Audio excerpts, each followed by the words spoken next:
हातातल्या भाजीच्या पिशव्या त्याने स्वयंपाकघरात जाऊन ठेवल्या. तांब्याभर पाणी घेऊन सोफ्यावर बसला. गटगट आवाजात एका दमात पाणी पिलं. 4 माळे चढून चांगलाच दमला होता तो. दमलेल्या नजरेनेच घरभर नजर फिरवली. नजरेला दिसत होता तो नुसता पसारा अस्ताव्यस्त पडलेला. थोडा श्वास घेतला आणि घर आवरू लागला. पोरीची पडलेली खेळणी, तिच्या बाहुल्या व्यवस्थित त्यांच्या त्यांच्या जागेवर ठेवल्या. धुवायची कपडे गोळा करून वॉशिंग मशीनमध्ये टाकलीत. मशीन चालू करून बाकीचं काम उरकायला घेतलं. बेसिनमध्ये पडलेली खरकटी भांडी धुतली. गॅस आणि किचन कट्ट्यावरून फडकं फिरवलं. हॉलमधलं अस्ताव्यस्त पडलेलं सामान जागोजागी ठेवलं. बिछाना व्यवस्थित केला. कपड्यांच्या घड्या घालून कपाटात ठेवल्या. खिडकीत ठेवलेल्या फुलझाडांना पाणी घातलं. सगळं घर चांगलं झाडून घेतलं. फिनेलच्या पाण्यानं चांगला पोथा मारून घेतला आणि तसाच मोठमोठे श्वास घेत जमिनीवरच पडून राहिला. आज सकाळीच तो गावावरून आला. तो आला आणि ती घाईतच कामावर निघून गेली. धड नीट भेटताही आलं नाही आणि बोलताही आलं नाही. आल्या आल्याच मोठ्या मुलीची शाळेला जाण्याची तयारी सुरू झाली. घाईगडबडीत पोरीचं उरकलं. तिची वेणी बांधत बांधत तिला नाश्ता करून दिला. रात्रीच 2 चपात्यांचं मळून ठेवलेलं पीठ फ्रीजमधून काढलं आणि 2 चपात्या करून घेतल्या. रात्रीची भाजी गरम करून भाजी चपाती डब्यात भरली. मुलीला घेऊन पळत पळतच गेटसमोर जाऊन उभा राहिला. शाळेची बस वेळेत मिळाली आणि त्यानं निश्वास सोडला. 3ऱ्या माळ्यावर पोचताच बारकीचा रडण्याचा आवाज कानावर आला आणि त्यानं धूम ठोकली. पळत पळत जाऊन धडपडत दरवाजा उघडला आणि तिला मिठीत घेतलं. घड्याळाकडं नजर टाकली आणि तिची नर्सरीला जाण्याची तयारी सुरू केली. बाथरूमच्या दारापासून ते नर्सरी शाळेच्या दारापर्यंत होणारी सर्व तयारी झाली. खाऊनं आणि फळांनी भरलेली तिची बॅग घेऊन जवळच्याच नर्सरी शाळेत तिला सोडून आला. पुन्हा फेरी नको म्हणून येता येता बाजार करतच आला. दम टाकत टाकतच इमारतीचे 4 मजले चढला आणि मीरा मुकुंदची पाटी असलेलं दार उघडलं. आयुष्यानं त्याच्या वाट्याला दुःखच जास्त आणलं होतं. न कळणाऱ्या वयात आजारपणानं सोडून गेलेल्या आईचं दुःख, घर सांभाळण्याच्या देखरेखीत गमावलेलं हसण्या खेळण्याचं दुःख, अर्ध्या पोटी राहून केलेल्या मजुरीचं दुःख, वाढत्या वयातल्या जबाबदारीनं हिसकावलेलं शिक्षणाचं दुःख, गरिबीच्या दिवसांनी आणि दारिद्र्याच्या रात्रींनी सटसट चापकाचे फटके मारत मोठं केल्याचं दुःख. शिक्षण कमी असल्यानं मुकुंदला चांगल्या पगाराची नोकरी मिळवणं अवघड गेलं. पण कुठंतरी पुण्य कमावलं होतं म्हणूनच की काय वडिलांच्या ओळखीनं कारखान्यातली सुपरवायझरची नोकरी मिळवणं सोपं गेलं. आत्तापर्यंत लग्नाचं वय झालं होतं खरं. लग्न करण्यासाठी सोबत कोण नव्हतं. अपेक्षांच्या किमतीपुढे चारित्र्याची किंमत मेळ घालत नव्हती. वाढत जाणाऱ्या वयामुळे नैराश्याची दरी रात्रंदिवस आत आत ओढतच होती. पण म्हणतात ना, कुणासाठी कोणतरी बनलेलंच असतं. तसंच काहीसं झालं आणि मीरा नावाच्या समुद्रानं नैराश्याची लाट परतवून लावली. काहीतरी देण्याच्या बदल्यात काहीतरी हिसकावून न घेणारं ते आयुष्य कसलं. लग्न तर झालं, परंतु बायकोच्या सरकारी नोकरीमुळं त्याला कारखान्यातली नोकरी सोडून, वडिलांना भावंडांना सोडून गावापासून दूर मुंबईत यावं लागलं. जुन्या स्पर्धेला नावं ठेवलीत म्हणूनच की काय आयुष्यानं नव्या स्पर्धेत उतरवलं आणि लग्न नावाच्या चापकाचा एक प्रेमळ फटका मारत नव्या जोखमी पुढं उभं केलं. मोबाईलची रिंग वाजू लागली आणि त्यानं डोळे उघडले. अर्धवट झोपलेल्या अवस्थेतच मोबाईल कानाला लावून बोलू लागला. हां. झोपलायस? काही नाही, पियूला मी घेऊन येते तेच सांगायला फोन केलेला. किती वाजले बघायला म्हणून त्यानं डोळे पूर्ण उघडले आणि ताडकन उठूनच बसला. अंघोळ पाणी उरकून रात्रीचं राहिलेलं जेवण गरम केलं आणि जेवायला बसला. भूक होती खरं, जेवण जात नव्हतं. 2 दिवसापासून सतत छळत असलेली वेदना घास घशाखाली जाऊ देत नव्हती. त्यानं तसंच ताट स्वयंपाकघरात जाऊन ठेवलं आणि पुन्हा झोपी गेला. संध्याकाळी मुलींच्या आवाजानंच त्याला जाग आली. 2 दिवसानंतर आलेल्या आपल्या बाबाला पाहून दोन्ही मुली खुशीतच होत्या. तिनं पोरींचा बाबा बाबा म्हणून चाललेला गोंधळ ऐकला आणि स्वयंपाकघरातून बाहेर येत विचारलं, झाली झोप? त्यानं नुसतीच हसून मान डोलावली. तरी तुला सांगत होते मुकुंदा, नको त्या एसटीने येऊस, धड बसायलाही नीट मिळणार नाही. तो काहीच बोलला नाही. मुलींसोबतच खेळू लागला. जेवला नाहीस सकाळी, चल उठ, आवर, आधी जेवून घेऊया. तिनं पटपट गरम गरम जेवण वाढायला घेतलं. फ्रेश होऊन तोही बसला. मुलींसोबत हसत खेळत एकमेकांना घास भरवत जेवणं पार पडलीत. मुलींची इच्छा नसताना सकाळच्या शाळेची आठवण करून देत देत त्यांना झोपवलं आणि स्वतःही अंथरुणात पडला. त्याचा शांत झालेला स्वभाव पाहून तरी तिने हळू विचारलंच, काही झालंय का मुकुंद? नाही, काही नाही, म्हणत त्यानं डोळे झाकले. शाळेतल्या मित्रांनी ठरवलेल्या गेट टुगेदरच्या कार्यक्रमात खरं तर त्याला जायचंच नव्हतं. पण तिनेच आग्रह केला. म्हणाली, जा, अशा वेळीच जुन्या मित्रांची भेट होते, जुन्या आठवणी ताज्या होतात. तसंही मला सुट्टी आहे, मुलींचीही काही काळजी नाही. जा तू. तिच्या आग्रहापुढे त्याचं काही चाललं नाही. इतक्या वर्षानंतर जेव्हा सर्व मित्र भेटले तेव्हा त्यालाही सुरुवातीला आनंद झाला.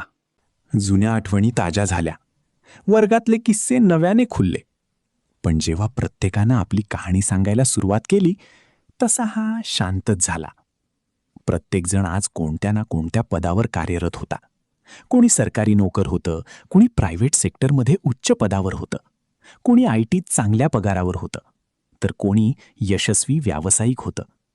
वर्गातला तो मित्र आता कुठे असतो, काय करतो, ह्या सर्व गोष्टींची खोदून खोदून चौकशी झाली. हा आपला शांतच होता. काय बोलणार होता तो तरी? बरेचसे मित्र आयुष्यात यशस्वी झालेले, तर काही वयाच्या 40शीतही धडपडत होते. आणि त्या काहींत हा अग्रभागी होता. मित्रांसोबत जास्त काही मनातलं न बोलताच तो घरी परतलेला. आयुष्यात अपयशीच राहिल्याची भावना त्यालाही सतत बाभळीच्या काट्यासारखी टोचत होती. तोच सल मनात घर करून बसलेला. मनातले विचार झटकत तो उठला आणि सरळ बाहेर जिन्यावर येऊन बसला. शांत. त्याला असं बाहेर गेल्याचं बघून तीही गेली. अलगद त्याच्या शेजारी जाऊन बसली. असं बाहेर येऊन का बसलायस? काही नाही, असंच. का उठलीस? उद्या जायचंय ना कामावर? जायचंय. तुमचं गेट टुगेदर कसं झालं? झालं चांगलं. काही झालंय का? असं शांत शांत कायस? कुठे काय, काहीच नाही. आज ओळखत नाहीये तुला मी मुकुंदा. सांग काय झालंय ते. काय सांगणार, काही कळतच नाहीये आयुष्यात काय चाललंय ते. जे करायचं होतं ते जबाबदारीने केव्हाच मागे राहिलंय.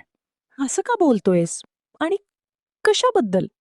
तू खुश नाहीयेस का माझ्यासोबत? ती डोळे बारीक करत सौम्य आवाजात म्हणाली. नाही, तसं नाहीये. तुझ्या बाबतीत नाही बोलत मी. उलट तू आहेस म्हणूनच सर्व सुरू आहे. पण मी स्वतःला कुठेतरी गमावून बसलोय. मला मी दिसतच नाहीये. आयुष्यात एका पाठोपाठ एक प्रसंग असे येत गेले आणि मी कुठच्या कुठे हरवलो काही कळतच नाही. काल जेव्हा मित्रांना भेटलो तेव्हा बरं वाटलं, पण क्षणभरासाठीच. प्रत्येकजण आज यशस्वी झालाय, कोणत्या ना कोणत्या पदावर काम करतोय, कुठेतरी व्यवसाय करतोय, काहीतरी करून पैसे कमावतोय. आणि मी काय करतोय? मी कालही अपयशी होतो आणि आजही तसाच आहे. तो विषण्णपणेच बोलून गेला आणि शांतच झाला. तसं काही नाही मुकुंदा. तू चुकीचा विचार करतोयस. कोणी सांगितलं तुला तू अपयशी आहेस म्हणून? मला सांग, तुझ्यासारखे किती जण आहेत जे आज घर सांभाळतात, घरातली कामं करतात, स्वयंपाक करतात, धुणी भांडी करतात, मुलांना सांभाळतात आणि मुख्य म्हणजे प्रामाणिक राहून निर्व्यसनी आयुष्य जगतात? फारच थोडी. मुकुंदा, मी सुद्धा घरात इतकं काम करत नाही जितकं तू करतोस, आणि तेही एक पुरुष असून. तू पैसा कमवत नाहीस ह्याचा अर्थ तू अपयशी आहेस असं नाही. असतील तुझे मित्र भरमसाठ पैसा कमावणारे, पण ती सर्वच निर्व्यसनी आहेत का? प्रामाणिक आहेत का? तुझ्यासारखं घरातलं एखादं काम तरी करतात का? संसार एकट्यानेच चालत नसतो ना मुकुंदा. दोघांची साथ लागते, आणि तुझी साथ आहे मला. उलट तू आहेस म्हणूनच मी नोकरी करू शकतेय. तू घरातली जबाबदारी घेतली नसतीस तर काय झालं असतं? मुलांना कसं वाढवलं असतं आपण? तू तुझं सर्व घरदार सोडून माझ्यासोबत मुंबईत आलास, मिळेल ते काम केलंस, नोकरी करत असूनही घर सांभाळलंस, आपल्याला मुलं झाल्यावर त्यांचा सांभाळ केलास, मुलांना पाळणा घरात ठेवायचं नाही म्हणून नोकरी सोडलीस, पूर्ण वेळ मुलांना दिलास. ही काही सोपी गोष्ट नाही मुकुंदा. असेल, पण तरीही तुझी नोकरी होती म्हणूनच सर्व व्यवस्थित पार पडलं. खर्च पुरवता आला. मला तसं काहीच जमलं नाही. आज माझ्याकडे स्वतःचं असं काहीच नाही. तू घरातली जबाबदारी उचललीस म्हणूनच मी नोकरी करू शकले ना. आणि मी काय हे सर्व माझ्या एकटीसाठीच करतीये का? हे सगळं आपलंच आहे ना. तरी सुद्धा तुझा वाटा मोठा आहे. उद्या जेव्हा मुलं मोठी होतील तेव्हा त्यांना समजेलच, आपण मोठा आपल्या आईमुळे झालोय. आईने कमवून घातलंय. आपण ज्या घरात राहतोय ते सुद्धा आईनेच घेतलंय. आपल्या शिक्षणाचा खर्च, खाण्यापिण्याचा खर्च सर्व आईनेच केलाय. आणि उद्या जेव्हा त्यांची लग्न होतील तो खर्च सुद्धा आपली आईच करणार आहे. बाप काही नाही. बापानी कधी काही केलंच नाही. मी जे करतोय ना ते आजही कोणाला दिसत नाही आणि उद्याही कोणाला दिसणार नाही.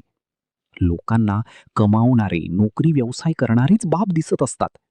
माझ्यासारखे बाप कायम अदृश्यच राहतात. ह्या अदृश्य वेदना कोणाला जाणवणारच नाहीत आणि कोणी जाणून घेणारही नाही. माझं बाप मन कधी कोणीच समजून घेणार नाही. मुळात आम्हा पुरुषांना कुणी लवकर समजूच शकत नाही. कितीही आनंदाचा क्षण असू दे किंवा दुःखाचा, आम्ही शांतपणे ते पाहत असतो. आई मरू दे, बाप मरू दे, आम्ही शांतच असतो. मुलीचं लग्न असू दे किंवा मग मुलाचं यश असू दे, आम्ही आमचे आनंदाश्रू डोळ्यातच ठेवतो. आमच्या भावना आम्ही आतल्या आतच ठेवतो. आमचं सुख, आमचं दुःख, आमच्या वेदना, आमचा त्रास, आमचं कर्तव्य, आमची जबाबदारी, हे सर्व कायम अदृश्यच राहतं. ते कोणालाच दिसत नाही. आणि आम्ही सुद्धा या गोष्टींचा कधी दिखावा करत नाही. नाही येत आम्हाला लवकर भावना व्यक्त करता. तुमचं बरं असतं, तुम्ही मनमोकळेपणाने दुसऱ्यासमोर रडता. पण आम्हाला नाही येत तसं रडता. याचा अर्थ असा नसतो की आम्ही भावनाशून्य आहोत. पुरुष म्हणून एक जबाबदारी असते अंगावर. रडत बसून निभावता नाही येत ती. त्यासाठी खंबीरच राहावं लागतं. आमचे अश्रू एकाकीपणातच सुनामी होऊन वाहतात. अवघड असतं ग खूप पुरुष होणं. बरेच त्याग करावे लागतात. जबाबदारी सांभाळावी लागते. घर सांभाळावं लागतं. आणि इतकं सर्व करून पण आम्हाला शेवटी एकच ऐकावं लागतं, तुम्ही काय केलं आमच्यासाठी. आज कळतंय मला, बाप होणं सोपं नसतं. मी जेव्हा बाप होऊन ह्या सर्व गोष्टी बघतोय तर मला माझ्या बापाची आठवण येतेय. कसा सांभाळ केला असेल त्यानं आमचा. मला निदान तुझी साथ तर आहे. माझ्या बापाला कोणी केली असेल मदत. कसं वाढवलं असेल त्यानं आम्हाला. माझं लग्न जुळवण्यासाठी काय काय केलं त्यानं, पण यश नाही आलं त्याला. माझंच नशीब चांगलं म्हणूनच की काय तू आलीस माझ्या आयुष्यात. एका क्षणाचीही पर्वा न करता माझा बाप मला काय बोलला माहितीये? जा पोरा, मुंबईत जाऊन संसार थाट. पोरगी चांगली आहे, तिला साथ दे. इथं आम्ही सांभाळून घेऊ, नको पर्वा करूस. माझ्या बापाला जसं मी समजून घेतलं तसं माझी मुलं घेतील का मला समजून? त्यांनी जर मला उद्या विचारलं, बाबा काय केलं तुम्ही आमच्यासाठी, तर काय सांगणार आहे मी त्यांना? नाही मिळाला वेळ जबाबदारीतून. तुम्हाला मोठं करता करता माझ्या इच्छा, आकांक्षा, माझी स्वप्न मारून टाकलीत मी. नाही मिळाला वेळ शिक्षणाला, पैसे कमवायला, छंद जोपासायला, व्यवसाय करायला. लहान असतानाच मोठा झालो. तरुणपणी जबाबदार झालो. नाही होता आलं यशस्वी. वाटलं आज ना उद्या येईल आपल्या मनासारखं जगता. पण नाही. माणूस एकदा बाप झाला ना की त्याला त्याच्या मनासारखं नाही येत जगता. स्वतः आधी तो मुलांचा विचार करतो. त्यांच्या भविष्यासाठी 4 पैसे राखून ठेवतो. स्वतः गरिबीत जगतो. फक्त मुलांसाठी, कुटुंबासाठी. कोण समजून घेईल ह्या गोष्टी? कुणाला कळेल हे बापमन? असं का बोलतोयस मुकुंदा? आपल्या मुली समजून घेतील तुला. मला सांग, त्यांच्याजवळ जास्त वेळ कोण असतं, मी का तू? अरे मी आई असून माझं कधी कधी ऐकत नाहीत, पण तुझ्यासाठी वाटेल ते करतात. तू नसलास की वेड्या होतात पार. लहान आहेत म्हणून त्यांना काही कळत नाही. उद्या कळू लागलं की त्यासुद्धा इतर मुलांसारखंच वागतील. मी काय केलं म्हणून विचारतील, तेव्हा मी काय सांगणार त्यांना? ह्या छोट्या छोट्या गोष्टींचं काय मोल राहणार भविष्यात? मी नसले तर माझी किती आठवण काढतात सांग बघू. तू 2 दिवस नव्हतास तर नुसतं बाबा बाबा करत होत्या. अजून लहान आहेत तर एवढं, मग बघ. ह्या छोट्या गोष्टी नाहीत मुकुंदा. आपल्या मुलांचा सांभाळ करणं, घर सांभाळणं, एक पुरुष असून बाईपेक्षा जास्त काम करणं, आपल्या जोडीदाराशी प्रामाणिक राहणं, कोणत्याच प्रकारचं वाईट व्यसन नसणं. आजच्या काळात ह्या छोट्या गोष्टी नाहीत. इतर लोकांची मुलं काय बोलतात मला माहीत नाही, पण आपल्या मुली तुझ्याबद्दल कधीच असं बोलणार नाहीत बघ तू. स्वतःला असं अपयशी नको समजूस. माझ्या नजरेत तू एक यशस्वी पुरुष आहेस. पैशानेच माणसाची श्रीमंती मोजता येत नाही मुकुंदा.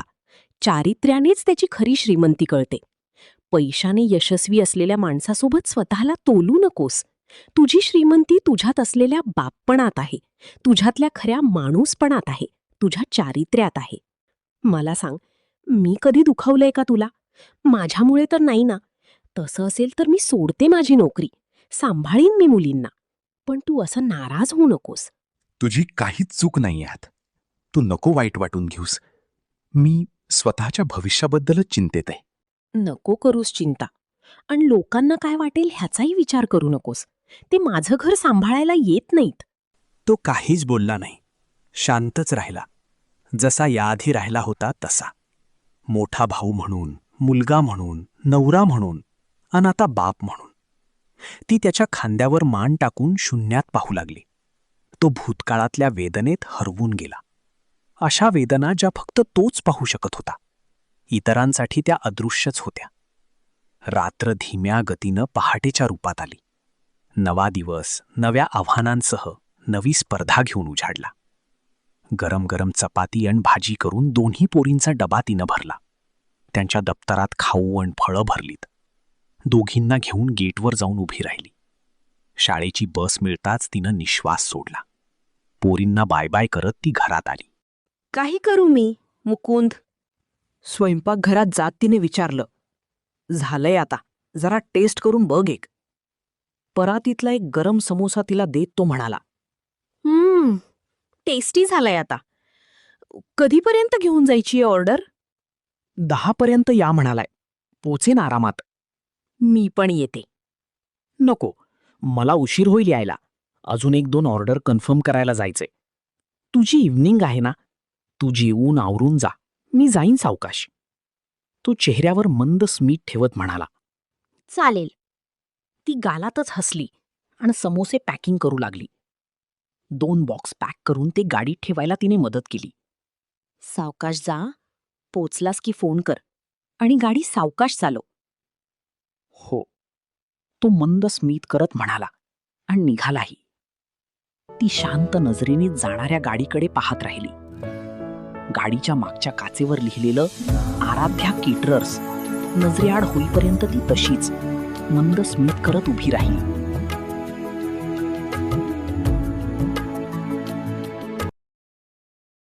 जर तुम्हाला ही कथा आवडली असेल तर व्हिडिओला लाईक करा, आपल्या मित्रांसोबत शेअर करा आणि अशाच दर्जेदार कथा ऐकण्यासाठी चॅनलला सबस्क्राईब करायला विसरू नका.